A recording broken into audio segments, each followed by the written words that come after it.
Hey, what's up, everybody? Michael here. Welcome back to Outside the Cage, late night edition.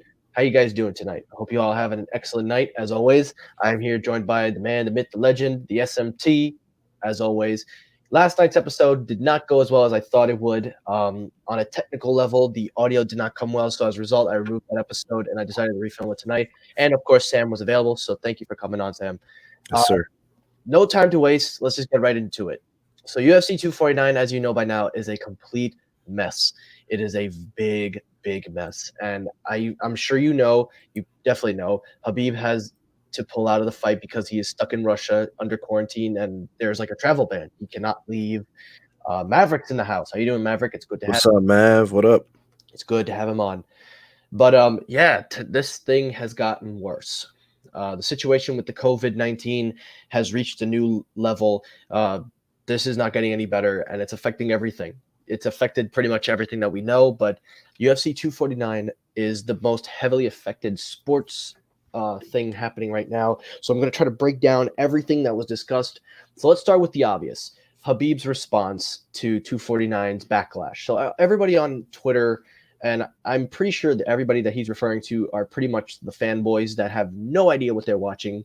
Um, they all are basically bashing Habib, saying that he was running and that he should be stripped of his title. And let me just say, that is some of the dumbest things I have ever heard. And y'all should not be watching MMA. Mm. But he basically comes out and says, look, my name is Habib. I am not the coronavirus. My name is not coronavirus. Dana is Dana. Tony is Tony. My name is Habib. But number one thing, what make me crazy, and you can see his English was a little bit broken. But something I don't understand is people say I pull out or I do something. I don't understand this. I'm still training since December. I trained very hard since December. I came to the U.S. before UFC gave me location, New York. I come to the U.S. I'm training 40 days. You can see. I want to say it like Habib, but I feel like somebody's gonna report me if I do that. You give me location. You Yeah. send location. You send location.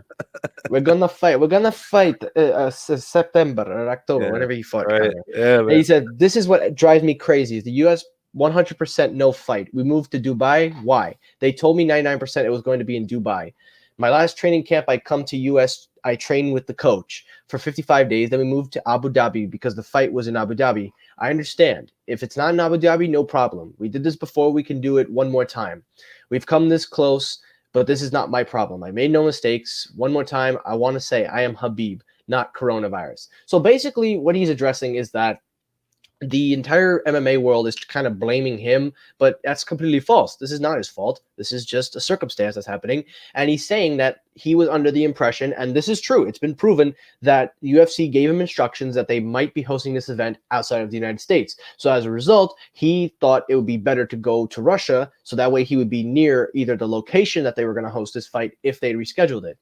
But as you see now, we still don't have a location, and we'll get into that later. But I want to ask you, how much dumber can most of these fans be? They have to be casuals that are saying this stuff. They cannot be long watching fans. Like this kind of response, they can't be real MMA fans. Like They could how? be. They could be, Mike. They could be real MMA fans, but they're responding irrationally because of the circumstance. So you think about what's going on. This is unprecedented. We don't have a prior experience to say, "Oh, I remember when this happened before, and here's how things played out." We don't have that baseline experience. So everything that everybody is doing and what they're saying and how they're responding is all new. It's never been said. It's never been done. What Dana's trying to do is Dana is trying to salvage an event that was supposed to take place many times. And it feels at this point like it's cursed. Trying to get the Tony and Habib fight seems like it would never happen. Mm-hmm, So it's a difficult circumstance. Habib went to Russia because everything was assumed to have been canceled. His mm-hmm, family is in Russia. This whole thing's going on. He mm-hmm, just wants to be there. He hasn't done anything wrong. That's why he said what he said. mm-hmm, Dana was unable to give him a time and a place for him to say, well, here's where the new venue is going to be. Go there and start training. That wasn't going to happen. They weren't able to frame and hash that out. So it's not Habib's fault. It's really not even Dana's fault. Mm-hmm. It's nobody's fault. There's no No, fault to yeah, blame, there but isn't. everybody is always looking for blame. Now, Habib, because people are forgetting, he's the scariest dude walking the planet under 200 pounds. Mm-hmm. So he's scared of nothing. He's scared of no one. He would not pull out of this fight. It's circumstance that's going to keep him in Russia. Nobody can Mm-hmm. move. Nobody can come in. Nobody can go out of Russia. It's as simple as that. Mm-hmm. And most countries should be operating on that level too. So, uh, you know, whatever is going on with Dana and the promotion is completely separate and has nothing to do with what Habib's trying to do in staying in Russia with his family, and he's obligated to do so. So anybody who's saying otherwise and saying that he's running away, they're just being irrational and they're just not using their brain. That's all. Exactly. They're being emotional, 100%. And I kept this tweet up because this was I wanted to show this to you because we're going to use this as a platform for what else we'll talk about. But this is one of the comments that I'm talking about. So here's an actual Twitter post. Somebody writes, "Is Khabib and his whole team being oblivious on purpose? If he was told the fight was not going to be in the USA, why did he leave before any other athletes did? And why did he stay in Russia if everybody knew there was going to be closed borders?" Okay, time out. First of all, nobody knew the borders were going to close in Russia. So get that through your head. Number one. Number two, just like you said, his family is there. He should be with his family. Agreed. Number three. Now, this was something I said, but you did bring up some other things. But the UFC clearly told him that they are looking at other areas outside of the United States. They said they were looking at venues outside. They didn't say which venues, but they just said they were looking outside. So maybe to him, if he goes back home and they do something outside, it gives him a reason to not just be with his family, but also, for the location. But you get replies like this, and you're true. They're oblivious to the facts. And I'm curious to see what the responses are. See, look, somebody writes, "Not all about fighting, obviously wanted to be with his family." See, so there's actually a rational person. He wanted to be with his family. Then a guy writes, "I completely understand, but he should have been said from the get-go, I'm not comfortable fighting during a global pandemic." That's completely false because he was clearly ready to fight. He said he wanted to fight. He hasn't pulled out. The only reason he's pulling out now is because he can't leave Russia. And any of these April Fool articles have people believing that he could be sent over with a private jet. That's completely false. Yeah, I don't know. I look at a person who makes that comment. I just don't think they're looking at all of the possible things that are going through his head. He has a young child. He has a wife. He has a family. He has people that count on him. And a pandemic is happening. I would be looking to go home too. Agreed. I would want to be with my family no matter what. I don't think there's any way around it. And I think that's just a selfish comment. I don't know, looking for blame. Maverick writes, "The media has out fear into the public mass, or put fear, liberal media." Honestly, it doesn't matter what media source. The media has put fear, and I agree. There has been some fear put into us, but, it should be taken with consideration, this whole thing. So I don't blame Habib for pulling out, not just for the sanctions, but if he wants to be safe and with his family during this time, it's an understandable thing. So I agree with you. I feel that these comments are unnecessary, and some of them really are dumb. If your family was scared, Michael, you would go to them. Of course. And trust me, these are just some of the lighter comments. You have to see the dumber ones. There's levels to this. There's levels to this. There's no. So you have the rational, irrational, the make-believers, the insane, the wishful thinking, and then you have the McGregor fanboys. They're at the top for a purpose. They're at the top for a purpose because they're just a high level of stupidity. Are they at the top or are they in the basement? Which one is it? They're at the top for the top level of stupidity. Oh, okay. I'll show you after. Where I'm from, we call that the basement, man. So I'll show you. So in the wake of this, a lot of fighters have stepped up and put their name in the hat to try to take over for this fight. So in response, Tony came out and was like, "Yeah, you're hiding me.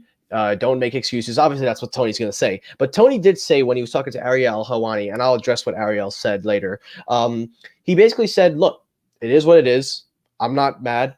I mean, it sucks, but I want to fight."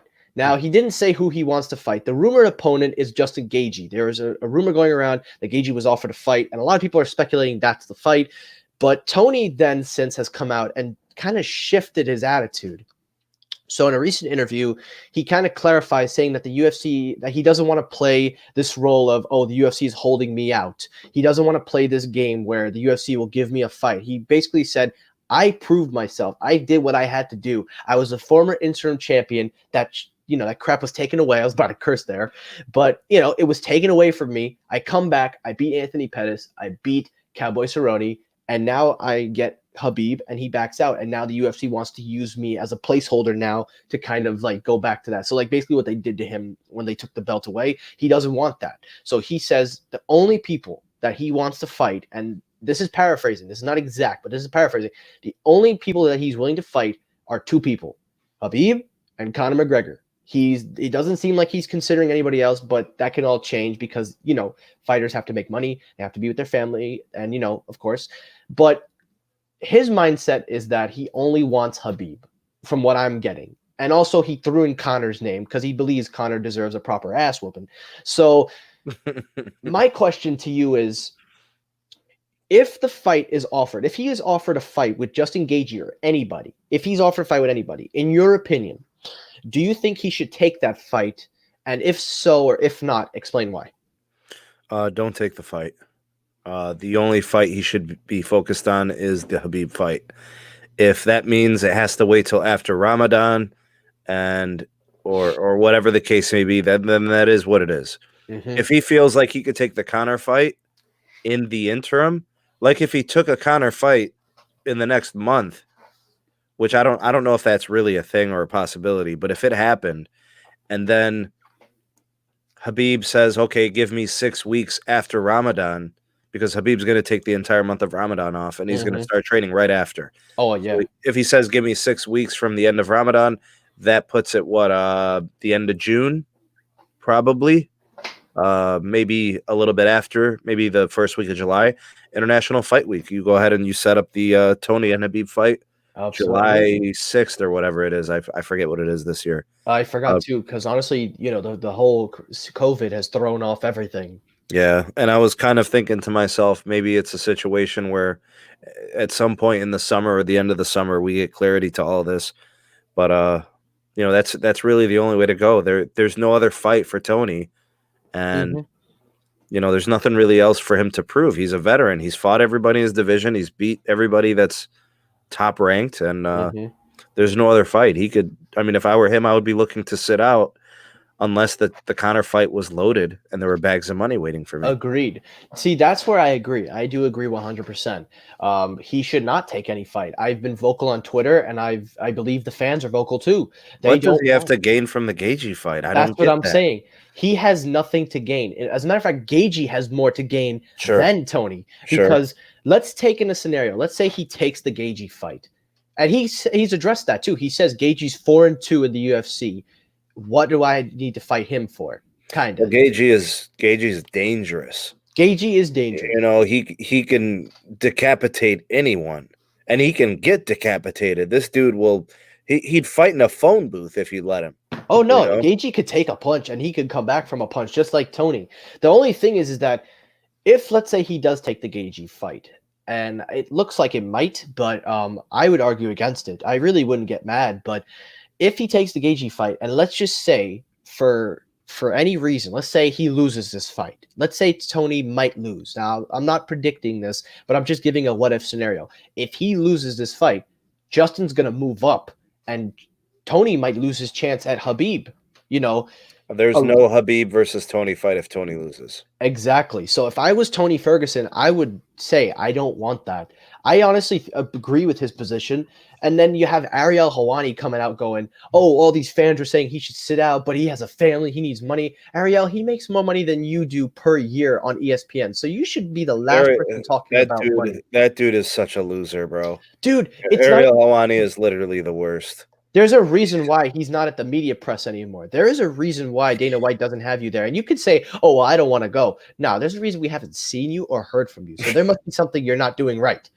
So he's awful. He's the worst. Stick to your podcast on ESPN with Chael. What's his name? The bad guy, Chael Sonnen. Chael Sonnen. Stay with him, and that's all you're good at. What a Just stick with horrible that. combination, man. Two of the worst. Bro. It's Nah, crazy. Shale though, Shale's actually a good trash talker though. Ah, Back in his come on. prime. Back in his Yeah, prime, he but was he good. wasn't a good fighter. He was decent at best. At best, decent. But that's beyond the point. The point is that I think Tony should sit this out, and he doesn't have anything to gain. He has nothing left to prove, and I believe he should get nothing less than a title shot. Sure. That's the way I look at it. I agree. In my eyes, he's still the interim champion. He is still the interim champion. I'm sorry, but he never lost that belt. He never really had a chance to fight for the belt. He was injured. Yeah. And don't get me wrong, Dustin Poirier definitely deserved the interim belt, but Tony, in my eyes, is still interim champion. So now people are stepping up and offering to fight Tony. The first person out of the box was Dustin Poirier, of all people. He basically said, I'm ready. I can fight 100%. But the UFC shot him down on that one, saying that he has to prepare for May against Dan Hooker. So that's been confirmed. He's fighting Dan Hooker. So that's going to be a good matchup. But then there were other fighters that literally started coming out and offering their services to the card. So saying that if the card can't be built, we'll come in and help. So the biggest one that stood out, actually two of them, and they're on this tweet right here. Kamaru Usman came out on it live saying that he and the UFC look at that start cutting weight. But wait till you hear this. So he reports this is from Marty. Marty claims that his manager was offered the UFC 249 card for the welterweight, or they were offered the title fight to Jorge Masvidal. They were saying they wanted to do this if the card had no title match, and Jorge actually shot it down. But before that, Jorge came out and said, April 18th, I'm free. Second time I say yes to the crotch sniffing champ. Second time he has a date. But the problem now is that Kamaru came out and said, well, we offered you to fight, but you didn't take it. Right. And the reason he didn't take it was because of the money. So my question to you, I feel like I'm interviewing you, but I'll start this one for fairness. My question I propose is, does Jorge have a valid reason for wanting all that money? And if so, and he's talking Conor money. So let's distinguish that. He's talking Conor money. And do you think Usman is right in calling out Masvidal on that? I think in a respectable way, I'm a little split on this. I think Jorge deserves the money, but not Conor money, because I don't think Jorge is just that revolutionary. Say what we want about Conor, but Conor has made an impact on the sport, whether we like it or not. But Jorge, I mean, don't get me wrong, phenomenal. He's great. He's a good fighter, but I mean, okay, you knock out Ben Askren in 5 seconds. Okay, cool. You beat Nate Diaz, but it was a doctor's stoppage, and you win the BMF title, so you do have some marquee to your name. You're kind of like stoppage because he destroyed his face. But in the 4th and 5th round, that's where Diaz wakes up. I wanted that fight to go on. How? His face was mangled. Did you see Nick Diaz? Have you seen Nick Diaz and all his cuts? They still keep fighting. They don't stop. I know, but it's 2020. They're gonna stop fights now. I mean, well, you're in New York. New York doctors always stopping. Oh yeah, bro. They pull the trigger quick, bro. It's New York's not a place where you're gonna get the athletic commission to. That's be what lenient, I'm saying. You know. Yeah. So anyway, even though Masvidal is a beast, and I do respect where he's coming from in terms of his financial success, I don't think he deserves Conor money. I think he deserves above what he should be getting, but not to the point where it's Conor money. I think athletes getting as much as they can is perfectly fine. You know, I'm not going to tell somebody what they do or don't deserve, but you know, you got to be realistic. You know, you can't ask. You should know your place and know your worth within a company. You know, maybe he's not in tune with reality, or maybe you see it differently than him. Maybe. I think he's one of the more marketable stars in the UFC. Oh, yeah. I see. You know, I put him right up there with Tony Ferguson and Habib and Conor. He's right there.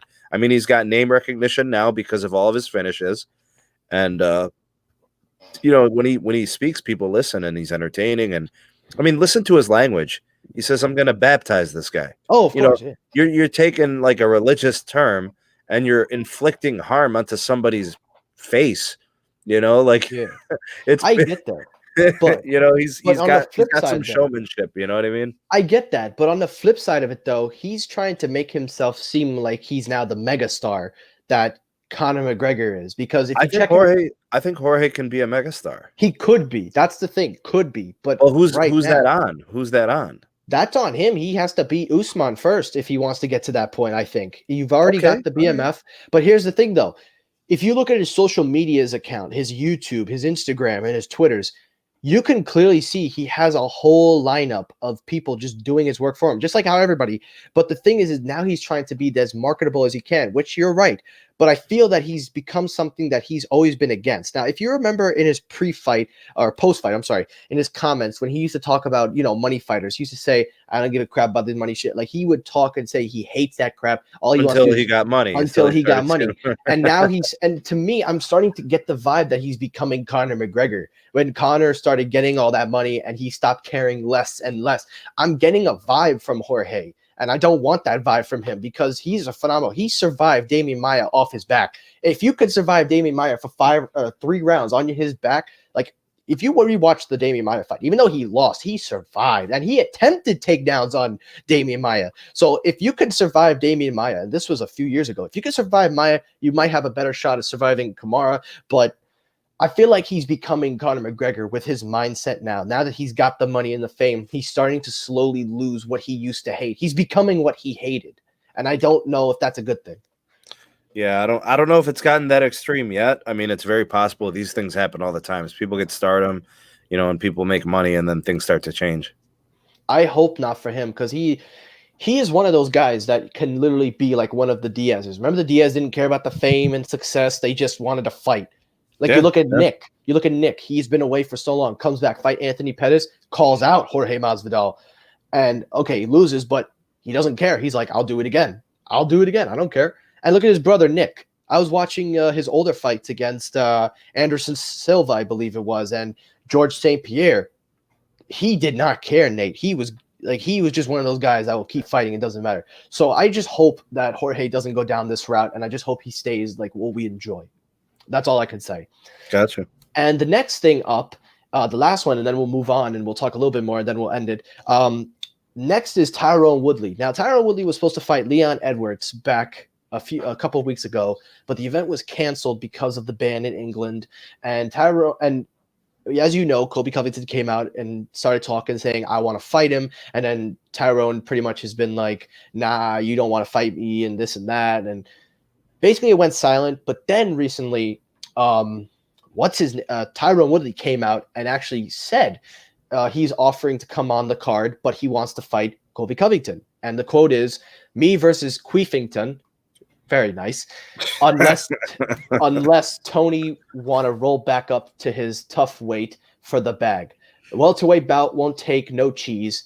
Out him lightweight. Macaroni. Okay, Tyrone. Honestly, Tyrone Woodley, you gotta love him in some respects. But Tyrone did mention Covington. And that's where everybody was asking more information. So he elaborated. He said, this is the last time I'm going to call this fool out. I am done trying to get his attention. I don't need him because I've fought in, title defenses. I am already a big fighter. Tyrone believes he's the biggest fighter. He says that I don't need to have his name in my mouth, but he keeps talking and talking and talking. So I'll give him one last chance at April 18th. Then Covington comes out and says, the offer still stands, UFC. I'll go full Teddy Roosevelt and beat the brakes off Tyrone Woodley live from the White House lawn. Obviously, he's exaggerating that crap, but it seems that Covington's on board and Woodley wants Covington. And you could say who's talking who's. So the question is, will this fight ever happen? And if it does happen, will it happen on the April 18th card? I say no, but I'm interested to hear what you have to say about this fight in particular against Tyrone Woodley and Colby Covington. Is it going to materialize? I don't think it does. I don't know if that fight's going to happen anytime soon. It's kind of annoying at this point. I don't know, man. Tyron's a good fighter and stuff, and he's a former champion, and he's got this ongoing beef and banter. I mean, pretty much everybody does with Colby. Mm-hmm. I mean, he's just this fake heel. I mean, I don't think anybody really likes him. They know it's all fake, and they should capitalize on it for the sake of their careers and make money on the fight, But I don't know, man. Tyron to me is always going to be a couple of fights from the title shot. Mm-hmm. Colby, fought for the title and stuff. Kamaru kind of jacked him up pretty bad. He beat But Covington did pretty solid, though. I'll give him that. He did it all right. Yeah, he's a tough dude, bro. He is a really tough dude. He's got sick pace. He made There's a it to lot the for 5th round. That's pretty yeah. interesting. He made it to the 5th round. I have a lot of respect for him as a fighter. I don't need to As a hear him. character, exactly. I That's don't where I I don't stand. I wish I could just turn his volume off and just get on because it's fake, it's not real. No, yeah. And listen, I Real agree. bad guy the real bad guys are all in jail. You know what I'm saying? This guy's not a real bad guy. No, he's not a real bad guy. And honestly, I agree with you. I respect him as a fighter, but as a heel, it's really bad. It's really, really bad. But I would like this fight to happen. If not on this card, maybe somewhere down the road. I wish it would happen because, these two have been going at each other since 2015, I believe, or 2016. They've been going back at each other for almost 5 years. And now that you have the perfect opportunity, both are lost. He was an interim welterweight. Tyrone was a former champion. Tyrone lost the belt to Kumar. He hasn't fought. And Kobe just lost to Kumar. So it makes sense for both fighters because both of them have lost Kumar Usman. So this would be kind of like I guess like you could say Eliminator fight or something. Eliminator fight or maybe a boost. Because honestly, that's a matchup. That's a good matchup. You got Tyron Woodley, who's a strong finisher. I've seen his previous fights. He finishes in the first round sometimes. He's very good. And then you got Kobe Covington, whose pacing, his cardio, and wrestling is pretty good. So I'm interested to see that. But whoever's, not being serious, and I think I know who's not being serious. I'm not going to say his name, though, because that'll create a debate. I think, Covington's being fake. But if both of these guys are really serious, then the UFC should make this match. No questions asked. And that's all I got to say on that. So we're almost done here, guys. So if you're watching this on replay, there are a few people watching. But if you guys watch this on replay, just know we're talking about the mess that is UFC 249. So now let's talk a few more things. And let's actually talk about Dana White trying to salvage this card. Every fan on the internet and every loyal fan, casual fan, everyone's saying this card should be canceled. They believe that there would be no shame if it was canceled. They wouldn't get mad. And they believe that it would make more sense to book this fight later, not just the Habib and Ferguson, but the whole card in general, to a better location. Not a better location, a better date. I mean, I would love for it to go back to Brooklyn so I can go back. Right. But I have to say the fans are being the most vocal that I've possibly seen them in a long time, especially when it comes to an event like this. I mean, it's bad enough you lose Habib. Now the whole card's in jeopardy if you're looking to try to kind of salvage what is. We don't even know what matchups are still going. And, the main focus has been Habib and Ferguson, right? But we haven't heard about the other fights. If we look at the card, we've got this fight. We got the Nama Nunes and Jessica. They still, Jessica says she has left Brazil before hopefully a travel ban. So I don't know what's going to happen with her. Alexander Hernandez and Islam Makhachev, those two, we haven't heard anything from either guys. And then Jeremy Stevens and Calvin Kattar, we haven't heard anything either. And also Ion Kuchilauba and what's his name? The Hulk. We haven't heard anything. So we don't know if these fights are being pulled, if they're not fighting. We don't know. So my question is, if you're Dana White, what do you do? And I'll start this one because I'll be fair. What do you do in this situation where what can go wrong will go wrong? What do you do? And I think it's simple. I respect Dana White for trying to put on a card. I respect him for trying to bring some entertainment back because listen, right now there's nothing we can do. We're forced to stay in our doors. We don't have much to watch on television. Sports is pretty much oblivious. So trying to host a UFC event, I respect that he's trying his best to put on a card. I respect that. But the obstacles in his way because of this virus presents itself as a real challenger, not just to the venues, but to also how you're going to get fighters. They can't even leave state to state. Florida has put a ban that you can't even leave the state of Florida on taking like a car. Like you can't leave. Yeah. Otherwise you'll be fined or put in jail for 60 days. So these states are making it harder for fighters to go around as easy. And you haven't presented a location. You claim you have 5 to 6 locations, yet you have shown no evidence that you have a location. Then, Habib pulls out. That's the main fight. Once the main fighter's gone, it's done.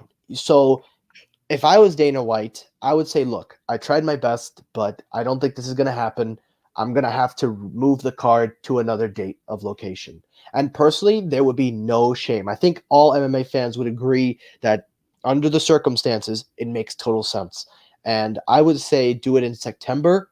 I would say go back to Brooklyn. Just biased here. I'm being biased. But go back to Brooklyn or anywhere. Have the same card you had before. Just put the fighters on the card. You don't got to add fights. You don't got Right. to do this and that. Got to Just keep it rebook. all, restore it at a different date. Right. Exactly. And if I was Dana White, because now that there is no UFC event happening, this would be the perfect time to redo the calendar. I would say redo the calendar, redo the fight schedule, International Fight Week, and redo your placements for when these fights were supposed to happen. Because if Dana White comes out with this card, it'll feel incomplete. I'm telling you right now. If he puts on this card, it's going to be an incomplete card because some fighters were scheduled to fight. Habib fight. He needs that Habib fight, and he knows it. And he's just, man, I think it's just damage control. You know, he doesn't know what to do. I mean, he knows what he wants to do, but there's a part of him. He's like, I don't know what I actually can do. Mm-hmm. You know, there's so many things in his way right now. Some fighters are unwilling. Some fighters cannot, like Habib, who's stuck. Man, it's bad, bro. Yeah, and I say it like it is. This is something you can't, save yourself of money. Money can't save you with this. This is people's lives. This is people's, this is Mother Nature we're messing with. We can't mess with that. So if I was Dana White, I would just move the Dana's card. Dana's always been a guy who just wants to be the trailblazer. He wants to be the cowboy, the gunslinger hero that has a sporting event during COVID. You know what I'm saying? That's what he wants to do. He wants to be the savior. He wants to be the hero. He wants to say, "Look, world, I did it." You know what I mean? And it's part of his persona. It's part of his machismo. I mean, he's in a business of fighters. Mhm. It's his promotion. Really, he's the president. He's got shares and stakes in the company, and he's gotten fighting in New York when it wasn't there for 30 years. He made the UFC a household name, under No, this yeah, yeah, yeah. umbrella. So that's probably what he's thinking. He goes, I want to be the first sport to have an event during this whole thing. And the NBA is out and baseball is going to be out and football may be out and all these other things. And he's like, I just want to do it. I get it. And something like I can understand. You know what I would say personally? If he really wants to put this card on badly, because I think the minimum they allow you, the maximum is 10 people. Yeah. So if I was Dana White, I mean, I know this is a stretch because you got to work with regulations and stuff, but I would have like maybe, I don't know, what do you do? I mean, if I was him, because I look at the card, I would honestly have 5 matches, 2 people per card, so that's 10 people right there. But the thing is, then you got to have the staff, then you have to have the doctors, you have to have the judges, the commentators. It's impossible to put this card on with only 10 people allowed. It's not like you can go to Donald Trump and say, hey, man, I need an exception. Can you please help me out? He's going to tell you, no, we got to keep everybody safe. I don't know. I I don't know. don't And that's why I think having it outside the US is how they bypass that. now I don't even know what's going on with that because now Habib is banned in Russia, so he can't go anywhere. So Right, right. if I was Dana White, like I said, I would just push it. I'd move the whole card to another location, just cancel the event, redo your fight calendar till things get Yeah. better. That's That's what his I would last do. that's his last resort. He does not want to do that. I think he should. I know Mhm. he's a proud man, but there are no other options left unless you Right. really want to go outside of the United States. But even then, they won't even allow you. So there's too many obstacles, and I just think that's that. And last thing we're gonna talk, and then we're done. And I think this is the last story we're gonna have. So I want to get back to real fast to what Ferguson said about Conor McGregor. So Tony Ferguson, I said before, he basically said that he only is interested in fighting either Habib or McGregor. So this is actually what he said. I wanted to go back to it, and I don't understand these pop-ups. God damn it! But he says here, this is what he says. Bro, you have an obligation. You signed on the dotted line to represent your country. He ran. He did everything he could to avoid this ass whooping. And Tony, oh my God. Nobody deserves that ass whooping besides two people, McNuggets and Team Tiramisu. That's Conor McGregor and Habib. And then he talks about Gagey when Ariel brought it up. He said, the dude's got a 4-2 record. Former interim champion Ferguson said, when all these things happened, when they stripped me of my belt, remember what I said? It's like round robin tournament. I had to fight everybody. I fought everybody that was in the top 5. I knocked them all out or finished them in great fashion. And here we go again. We're back in the same spot. It's like the UFC is trying to play keep away with me. So basically that's what I was saying, is that he doesn't want to do this again. He doesn't want to have to keep fighting again and to earn the title spot. He believes he fully deserves it, and we both agree. But I'm interested in that McGregor part because obviously Conor McGregor will never accept it. But I'm only doing this segment for the Conor fanboys. Remember when your boy kind of said that, oh, if one of them pulls out, I'll come in and step in? Where is that? Where's that now? Where's all that talk from McGregor? Exactly. Yeah. It was all talk. The man will not, I repeat, will not step in. He's like that little kid, you know, back in the day when you were kids. And if I ran into that guy, man, I'd kick his butt. But you know, I'd punch him in the face, and then dude shows up and they're like, ah. That's what it's like, bro. But my question is, if, let's say, by some coincidence, by some miracle, just by some, if Conor McGregor actually had the balls to actually take that fight, if he had the balls, like if he actually has the guts to stand up and be like, I'll take the fight, would that, in your view, and in the MMA community, because a lot of people are saying he does not deserve the praise that he's getting because of the Donald Cerrone and also some of his fights, but if he actually was brave enough to take this fight on this week's notice, like 2 weeks notice, barely, if he does take this fight, would that elevate him, give him a little bit more kind of like, be like, okay, I could see him fighting Habib, or would it give him a little bit more of a boost and like, okay, he stepped up, he actually fought a real top contender, so I could give him a little bit more respect? Where would you see this if he had the balls to take this fight? I don't know. I think it gives him some credibility within the community. I think the fighters respect him more. They probably don't see him as they don't see him as like the princess, the token princess of the promotion. You know, I don't know. I don't know why he would feel obligated to take the fight. I don't know why he would feel like he has to save the fight or the card. I think the only reason he would take this fight is it would kind of give him a boost to get into the Habib rematch.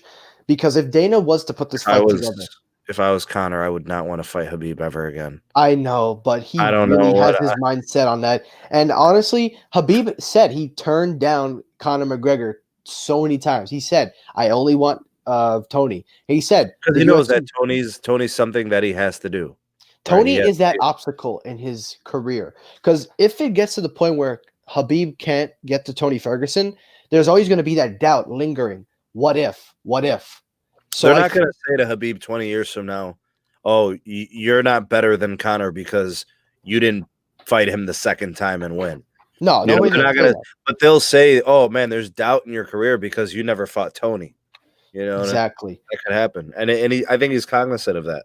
And just out of curiosity, I'm just curious, and then we'll end it here. Who would win, Tony or Conor? I think Tony would win. I like Tony in that matchup. That would be a good matchup, but that's more of a UFC 3 fantasy matchup, not a realistic fight. I like that. I like that matchup a lot. If Conor actually does have the balls to step up and take this fight, but I tell you, that's like wishing for God to show his face. It's never gonna happen. But I will say this: if he did step up on this fight, if he stepped up and said, "All right, I'll do it," because if it was his way of getting to Habib, and if Dana did do this, then I'd give him some credibility, and then I'll be like, "All right, you talk a big game, now you can actually fight a big game. So let's see it." But one interesting thing was that there were talks of him fighting Gagey, so that was going to happen International Fight Week or something like that. I don't know when they were going to do that.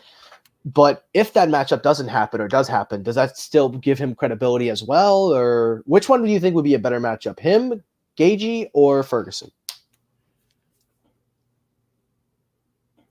With Conor? Yeah, with Conor. It's Tony. Tony's the best matchup in terms of like the fight, like the best fight. Like the one that will give him the most, like I guess you could say the most credibility if he wants to get to Habib, if he really wants to get there. It's Tony. It's Agreed. Tony. But you have to sort out Tony and Habib. That has to be sorted out. There's no other way. Yeah, this is what I think. Final thoughts, and then we're gonna end this, and I'll let you say your final thoughts on UFC 249. So, final thoughts on UFC 249. It is a complete mess, everybody. This is not something that's gonna be fixed overnight. This thing has spiraled into something that we just can't control. Right. And with all the stuff that I'm seeing every day by these Twitter fanboys, saying that he pulled out, he's a chicken and crap. Y'all really should just stop. Just be rational. Just stop. Right. Yeah, pretty Now, much. Yeah. now, if this fight does happen, if Dana White does pull this off, which I don't know how he's going to do, but if he does pull this off, and if he does manage to get a lot of these fights, I think Tony should not fight. I agree with that. I don't think he has nothing to prove. I think he deserves a title shot, and that's it. And any other fight like Kobe Covington, Tara Woodley, and maybe some other like Francis Ngannou and other things that we were talking about, if Dana White does announce the location, if he can announce the location of this venue, then I'll believe the card is on. But until I hear a location, until I hear anything of that sort, I'm here to tell you, I don't think 249 is happening. I'm sorry. Right. Until Dana White comes out and says this is the official location, it's going to happen on this day, it's going to happen at this time, and it's going to be this place. I don't want to hear anything about 249 Tony fighting anybody because as far as I'm concerned, I don't believe the event's happening. And that's the thing. There's no action in sports, so everybody's just conjuring up all these possibilities and all these speculations.